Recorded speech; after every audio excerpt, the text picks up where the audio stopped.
وہ پیروے ولایت ہے،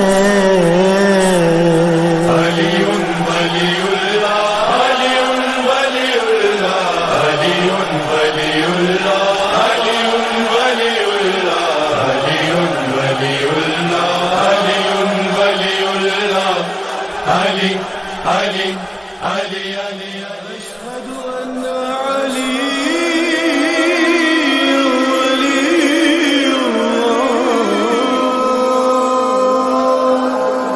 أشهد أن علي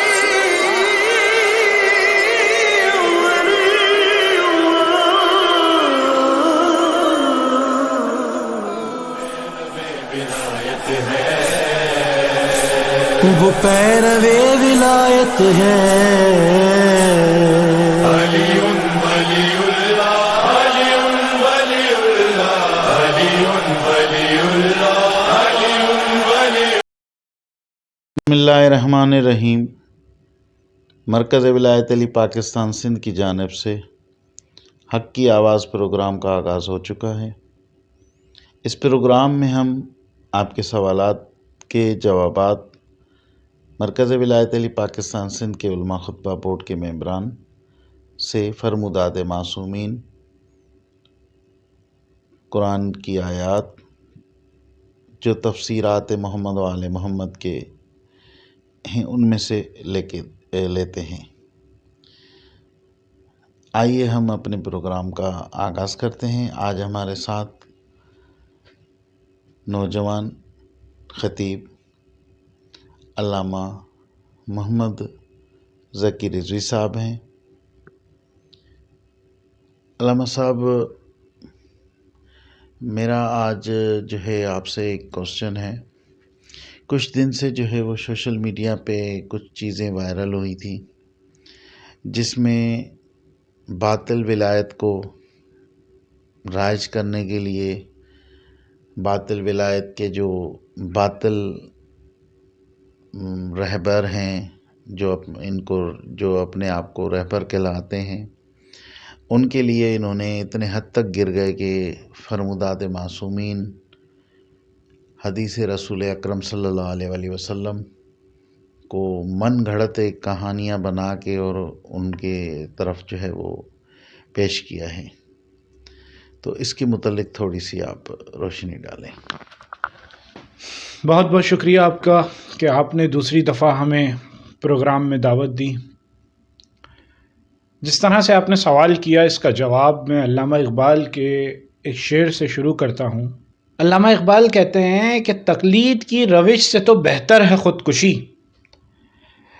مسئلہ یہ ہے کہ جب آپ غیر معصوم کی تقلید کریں گے نا تو آپ کو یہی سارے مسائل درپیش ہوں گے۔ اس کے اندر تو اتنی صلاحیت ہے نہیں کہ وہ اپنے آپ کو ثابت کر سکے۔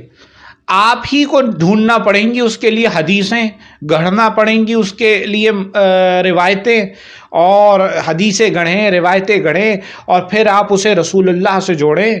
یہ سب آپ کو کرنا پڑے گا۔ اس کی شخصیت کو بچانے کے لیے کسی کے القابات چرا کے اس کے آگے لکھ دیجئے، یہ سب آپ کو کرنا پڑے گا، کیونکہ آپ نے جس یوں سمجھے تکیے پہ ٹیک لگایا ہے نا، وہ تکیہ ہی پھس ہے۔ وہ پتے آپ کو ہوا دے کر ہی جائیں گے، وہ کمال تک آپ کو نہیں پہنچا سکتے۔ ہم ولایت علی کے جو پیروکار ہیں نا، تو اس لیے ہیں، یہ پچھلے پروگرام میں یہ بات میں آپ کے سامنے رکھ چکا ہوں کہ ولایت علی آپ کو ملکوت کی پرواز کراتی ہے۔ ولایت علی کو آپ جانتے کیا ہیں؟ یہی ہم دنیا کو بتا رہے ہیں، علی کے در پہ آ جاؤ تو یہ در در پہ بھٹکنے سے بہتر ہو جائے گا۔ علامہ اقبال کہتے ہیں وہ ایک سجدہ جسے تو گرا سمجھتا ہے، 1000 سجدوں سے دیتا ہے آدمی کو نجات۔ یہ 1000 سجدے یہی ہوتے ہیں۔ غیر معصوم کے تقلید آپ کو در در پہ جھکائے گی، در در پہ سجدے کرائے گی۔ آپ نے یہ بات کی کہ ان لوگوں نے حدیث گڑھی، بالکل انہوں نے حدیث گڑھی۔ کس طرح سے حدیث گڑھی؟ کہ بھائی رسول اللہ نے فرمایا معاذ اللہ کہ یا علی میری اولاد میں سے ایک ہوگا جو حکومت بنائے گا اور اپنے ملک سے ظالموں کو نکالے گا۔ پہلی بات، ظالم کون؟ میں تو آپ کو بھی ظالم حکمران کہتا ہوں۔ کتنے لوگوں کو آپ نے قتل کروا دیا بے گناہ، آپ ظالم نہیں ہیں؟ ٹھیک ہے. دوسری بات وہ حکومت برپا کرے گا. نیشن اسٹیٹ سسٹم میں حکومت برپا کرنا اور اس کے اوپر اتنی بڑی بات کہہ دینا کہ یہ رسول کی حدیث ہے. تو پاکستان بھی تو ملک ہے، اسلامی ریاست ہے، اس کو بھی تو سچے لوگوں نے بنایا ہے. قائد اعظم محمد علی جناح اور علامہ اقبال کا پاکستان ہے، یہ دونوں شیعہ ہیں، انہوں نے بھی تو مل کر پاکستان بنایا ہے. ان کے لیے کوئی روایت نہیں آئی، کیونکہ ہم لوگ بغیرت نہیں ہیں. ہم جن کی جتنی ویلیو ہوتی ہے اتنی ہی بیان کرتے ہیں، کیونکہ ان لوگوں کو اہل بیت کے در کا گدا بننے میں، اہل بیت کے در کا نوکر بننے میں فضیلت ملتی ہے. کسی کو امام بننے کی ضرورت نہیں پڑی.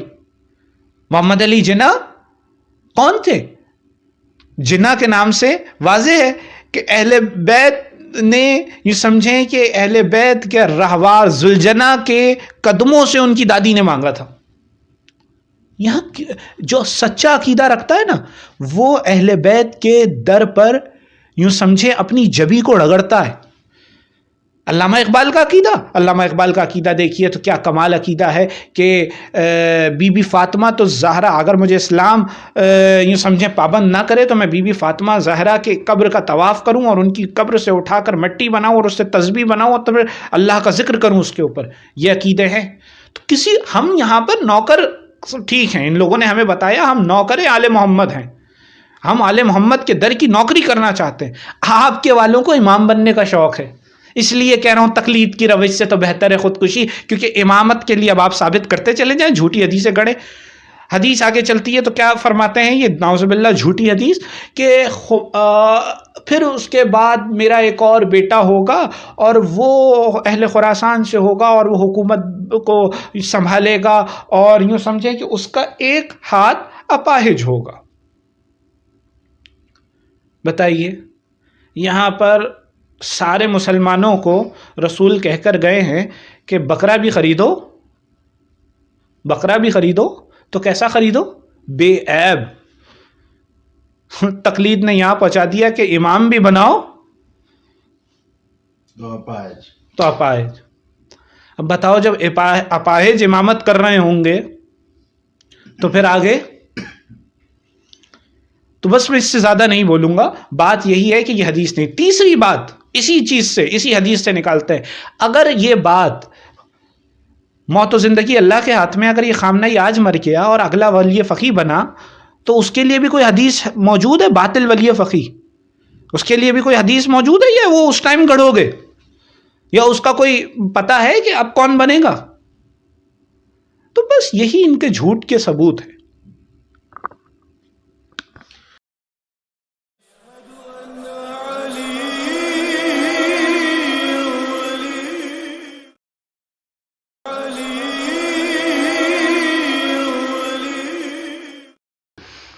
بالکل آپ نے صحیح فرمایا کہ جو باطل ہے تو وہ لازمی باطل ہی اپنے نظام کو چلانے کے لیے پھر باطل ہی حدیثیں گھڑتا آئے گا. بالکل یہی چیز.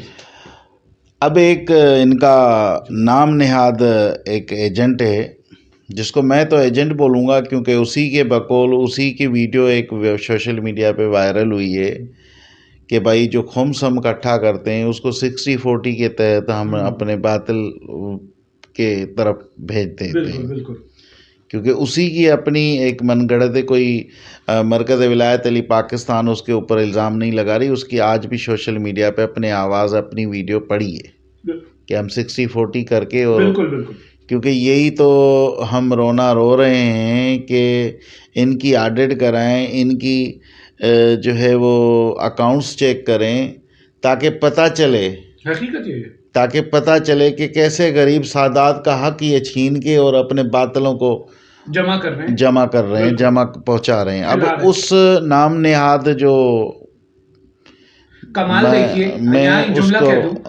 جملہ کہہ دوں، کمال دیکھیے کہ ہم اپنے امام سے کے لیے یہ بات رکھتے ہیں کہ وہ ہمیں کھلاتا ہے. ہم اپنے امام کے لیے کیا بات کہتے ہیں کہ وہ ہمارا رازق ہے، وہ ہمیں رزق پہنچاتا ہے، وہ ہمارے بچوں کو رزق دیتا ہے، وہ ہمیں پالتا ہے. ہمارا امام جو ہے یہ باطل اور تقلید کا یہ حال ہو گیا کہ یوں سمجھے ہمیں کھلانا پڑ رہا ہے امام کو، اور اس کا پیٹ کاہنوں کی طرح سے پورا ہی نہیں ہو کے دے رہا ہے۔ جی جی بالکل، میں وہی بات کر رہا تھا کہ جو ہے وہ ان کا وہ جو لاہور میں نام نہاد نقلی جلاد نقلی صاحب بیٹھے ہیں، تو انہوں نے ابھی ایک دوسری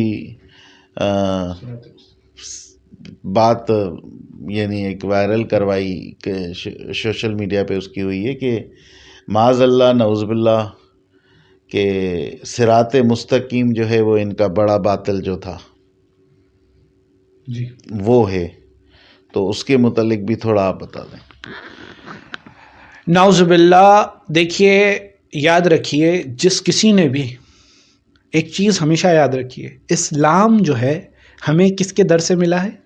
آل محمد کے در سے ملا ہے، اور آل محمد نے اسلام کی یوں سمجھیں آل محمد اگر نہیں ہے تو اسلام ہی نہیں ہے، آل محمد نہ ہو تو اسلام ہی نہ ہو۔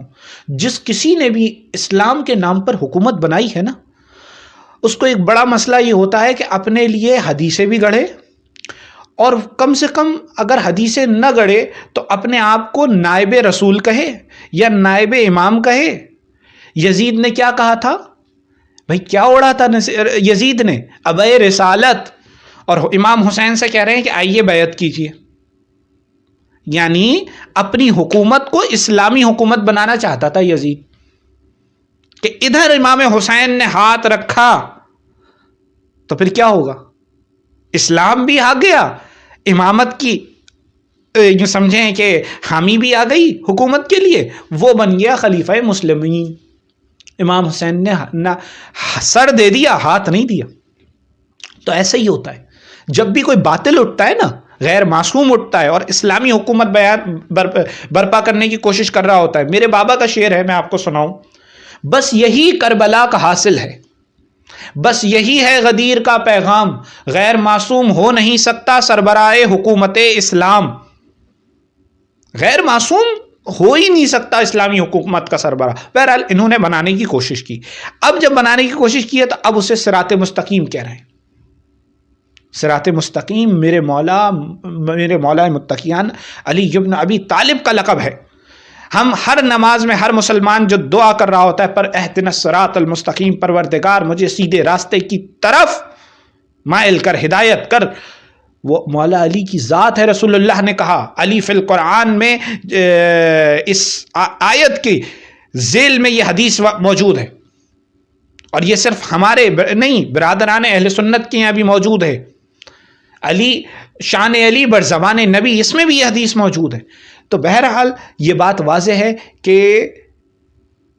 صراط مستقیم میرے مولا کی ذات ہے، میرے مولا کی ذات ہے۔ پل صراط بال سے زیادہ باریک ہے، تلوار کی دھار سے زیادہ تیز ہے، آگ سے زیادہ گرم ہے۔ پل صراط ایسے ہی ہے نا۔ تو پل صراط پر کیا چیز ہے؟ پل صراط میرے مولا کی ولایت ہے۔ پل صراط، اس کے لیے شعر آپ کو عرض کر دوں، یہاں دست و پا کٹیں گے، یہاں جان پر بنے گی، یہ ولایت علی ہے، کوئی دل لگی نہیں ہے۔ آپ کیا سمجھتے ولایت علی پر باقی رہنا اس دور میں، آخری دور میں آسان ہے؟ گالیاں کھاتے ہیں ہم لوگ، گالیاں کھانا کس کو پسند ہوتا ہے؟ سائیں جانی شاہ آج پورے سوشل میڈیا پہ ان کو کیا کیا نہیں بکا جا رہا ہے، صبر کے ساتھ۔ ہمیں پتہ ہے ہمارے مولا کو بھی بکی گئی تھی گالیاں، ہمارے مولا کے اوپر بھی شب و ستم ہوا تھا نا، ہر ممبر سے ہو رہا تھا، ہمارے اوپر بھی ہو رہا ہے۔ ہر آدمی مرکز ولایت کا بے لوث ہو کر کام کر رہا ہے نا، کوئی ذاتی غرض ہے اس کی؟ کس کی وجہ ہے؟ لیڈر نے ہمیں یہ سکھایا ہے، جانی شاہ نے ہمیں یہ سکھایا ہے۔ وہ میدان میں کھڑا ہے، لاکھ لوگ اس کو گالیاں دے رہے ہیں، لیکن وہ میدان میں نکل کر اسی لیے کھڑا ہے کہ بس حق بولنا ہے۔ جب حق پر بات آئی، آج آپ نے کہا پروگرام کرنا ہے، میں حاضر ہو گیا، نہ وقت دیکھ رہے نہ ٹائم دیکھ رہے، پروگرام کے لیے حاضر ہے۔ کیوں؟ کیونکہ ہم برداشت نہیں کر سکتے کہ ہمارے مولا کی کوئی فضیلت کسی باطل کے لیے کہی جائے یا بیان کی جائے۔ دیکھیے عباسی دور میں ایک بہت بڑا کام تھا احادیث کو یوں سمجھیں جمع کرنا اور مولا کی احادیث کی حفاظت کرنا، کیونکہ اس وقت بھی یہی ہو رہا تھا، مولا کی احادیث غیروں کے لیے لکھنے والے موجود تھے۔ اس وقت کے لوگوں نے ظلم ستم اتنا سخت پہرا تھا امام کے گھر کے باہر کہ کسی کو ملنے نہیں دیا جاتا تھا۔ اس وقت میں مولا کے صحابیوں نے کس طرح سے ان احادیث کو اپنے سینے میں محفوظ کیا، یہی مولا کی شان اور مولا کی فضیلت کی احادیث اور آج تک ہمیں پہنچائی ہیں۔ تو یہی کام ہم بھی کر رہے ہیں، آج بھی یہی ہو رہا ہے۔ مولا کی حدیث اٹھاؤ، کسی کے لیے بھی، اپنے کسی چاہنے والے کے لیے قرآن کی آیت بیان کر دو، نسل کوثر کہہ دو، کسی کو کچھ کہہ دو، صراط مستقیم کہہ دو۔ سر نعت کے قرآن کہا گیا ہے، وہ جواد نقوی کے ہی مدرسے کا ایک وہ شاعر ہے، انہوں نے ہی خود پروان چڑھایا ہے، وہ شاعر خود جس طرح سے فنڈ والا وہ مولوی ہے، فنڈ کھانے والا، اور اسی طرح سے اس نے شاعر پیدا کیا، اس نے نعت کے قرآن خمینی کو لکھا ہے۔ یہ بھی میرے مولا کی فضیلت ہے، بولتا قرآن فقط و فقط میرے مولا کی ذات ہے۔ بتانے کا مقصد یہ ہے کہ ہم لوگ دھوپ، سردی، گرمی، مشکلات، صبح شام رات سب قربان کر رہے ساری سر آپ اس سے دیکھیں، اندازہ لگائیں کہ ہم میدان میں کھڑے ہیں اور اب ہم یہ برداشت نہیں کریں گے کہ کوئی ہمارے مولا کی فضیلت کو گھٹائے، اس کے لیے یہ جملہ بولے کہ معاذ اللہ علی بھی جنت میں نہیں جا سکتے۔ اگر تقوی کی اوقات کیا ہے علی کے آگے؟ علی جو کرے وہ تقوی ہوتا ہے، علی نے تو تقوی کو زبان دی ہے، اور وہ یہ اس طرح کے جملے بولیں گے، ہم یہ برداشت نہیں کریں گے۔ کوئی مولا عباس کی شان گھٹائے، مولا عباس کی شان گھٹائی گئی، کفارہ۔ اس شخص کو یہ نہیں پتا، جان بوجھ کے توہین ہوتی ہے سر، یہ انجانے میں نہیں کہوں گا میں۔ کفارہ کون دیتا ہے؟ جو گناہان کبیرہ کرتا ہے۔ کیا معصوم کے لیے یہ بات سوچنا جائز ہے، صحیح ہے، یا یہ گستاخی ہے حضرت عباس کی شان میں کہ آپ نے یہ کہا کہ حضرت عباس نے کفارہ ادا کیا؟ ایسا کون سا گناہ کر دیا تھا حضرت عباس نے؟ اور عقل سے پیدل آدمی دنیا ان سارے تقلیدیوں کے لیے یہ بات ہے، جب پانی میں ہاتھ ڈالو گے تو گیلے تو ہوں گے۔ یہ گستاخی، علی جنت میں نہیں جا سکتے، یہ ایک گستاخی۔ نعت کے قرآن کسی غیر معصوم کو کہنا، یہ گستاخی، یہ رسول کے فرمان کی نفی ہے۔ دیکھیے اہل سنت نے لکھا ہے، اہل سنت کی احادیث موجود ہیں۔ قادیانی اور کیا کرتے ہیں؟ یہی تو کر رہے تھے نا کہ جانے کے رسول کے بعد انہوں نے ایک غیر معصوم کو، اپنے جیسے کو، آج کے دور کے کو رسول کی جگہ بٹھانے کی کوشش کی، پورے پاکستان نے بائیکاٹ کر دیا۔ تو یہ تقلیدی کیا کر رہے ہیں؟ کیا ہوا ہے ایران میں؟ رسول کے ہی تو نائب بن کر وہ آئے ہیں۔ یہ جملہ کہنا کہ ولایت فقیہ ہمان ولایت رسول است، یہ جملہ کہا ہے نا، کس نے کہا ہے یہ جملہ؟ یہ جملہ کہنا، اس کا مطلب جواد نقوی نے ہی کہا ہے نا کہ ولایت فقیہ ایسی ہے جیسے کہ رسول اللہ کی ولایت، معاذ اللہ۔ تو قادیانی نے کیا کہا تھا کہ یہ غلام احمد قادیان کی، صحیح لفظوں میں کہوں تو غلام احمد قادیان کی ولایت ایسی ہے جیسے رسول کی ولایت؟ اس نے بھی تو یہی کہا ہے۔ کون اس جملے کو وضاحت کرے؟ کوئی آئے، چیلنج ہے، سامنے بتائے کہ یہ بات اس نے نہیں کہی تھی، اس نے کہی ہے۔ جب ایک فرقہ اس بنیاد پہ ہے تو یہ دوسرے بھی ہم کہہ رہے ہیں کہ ہم میں سے نہیں ہیں، مسلمان نہیں ہیں یہ لوگ، یہ کافر ہیں یہ لوگ جو اس طرح کی باتیں کر رہے ہیں۔ ہماری پوری تنظیم اور اس کا لیڈر، ہمارا لیڈر کمروں میں نہیں بیٹھتا ہے، میدان میں نکلتا ہے، ایک ایک کے گھر پہ جاتا ہے اور وہاں یہ نعرہ بلند کرتا ہے کہ ہمارا اس باطل ولایت سے کوئی تعلق نہیں ہے، ہم ولایت علی کے قائل ہیں، ولایت رسول کے قائل ہیں اور ولایت پروردگار کے قائل ہیں۔ جی تمام بہترین، علامہ صاحب آپ نے جو ہے وہ بہت اچھی طرح سے وضاحت دی، اور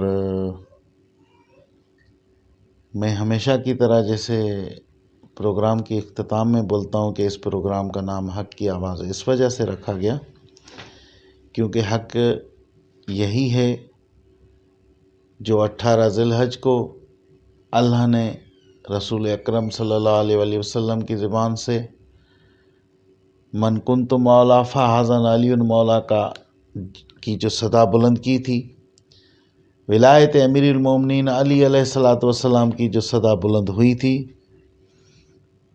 ہر اسنا عشری، ہر غیرت مند، ہر حلالی شیعہ پہ فرض ہے کہ اس کی دامن تھامے رکھے اور اس کے بعد اس کے مقابل میں جو باطل ولایت آئے اس کو رد کرے۔ اور مرکز ولایت علی پاکستان سندھ نے جو ہمارے سربراہ سید جانی شاہ نے جو ہم نے اس چیز کا جو ایک ذمہ اٹھایا ہے، ایک بیڑا اٹھایا ہے، وہ صرف یہی ہے کہ ہم اس لوگوں کو در در جا کے، گھر گھر جا کے ان کو جگا رہے ہیں کہ اس ولایت، اس 18 ذی الحج والے اعلان کو یاد رکھو۔ جو مقصد کربلا تھا، جو مقصد سیدہ تھا، جو مقصد سید جناب سیدہ کا بازاروں میں آنا تھا، وہ صرف اور صرف ولایت امیر المومنین علی علیہ الصلوۃ والسلام کا تحفظ تھا۔ جناب سیدہ ثانیہ زہرا جب شام کی بازاروں میں ان کو لایا گیا، ان کو پے پردہ کیا گیا، تو وہ کیا مقصد تھا؟ صرف اور صرف ولایت علی کا انہوں نے تحفظ کیا۔ جو جناب سیدہ نے، ثانیہ زہرا نے کربلا سے کوفہ، کوفہ سے شام کا سفر طے کیا، اپنی چادر کا نذرانہ دیا، صرف اور صرف یہی تھا کہ اپنے بابا کی ولایت کی حفاظت کریں، اس ولایت کی حفاظت کریں جو 18 ذی الحج کو اس کے نانا نے اعلان کیا تھا۔ مرکز ولایت علی پاکستان سندھ کا ہر نوجوان سربراہ سمیت ہر نوجوان، ہر ممبر، ہر عہدیدار اس مقصد کے لیے نکلا ہے کہ خدا را آنکھیں کھولو، یہ اندھی تقلید نہ کرو، یہ آپ کو جہنم کے راستے لے کے جا رہی ہے، خدا را آنکھیں کھولو۔ جو مقصد کربلا تھا اس کو اجاگر کرو، اس کا پیغام در در لے کے جاؤ، وہ ولایت علی جس کو اللہ نے فرض کیا اس کو رائج کرو۔ ہم آپ سے اجازت چاہتے ہیں، آپ کا خادم افتخار علی سومرو آپ سے اجازت چاہتے ہیں۔ السلام علیکم و یا علی مدد۔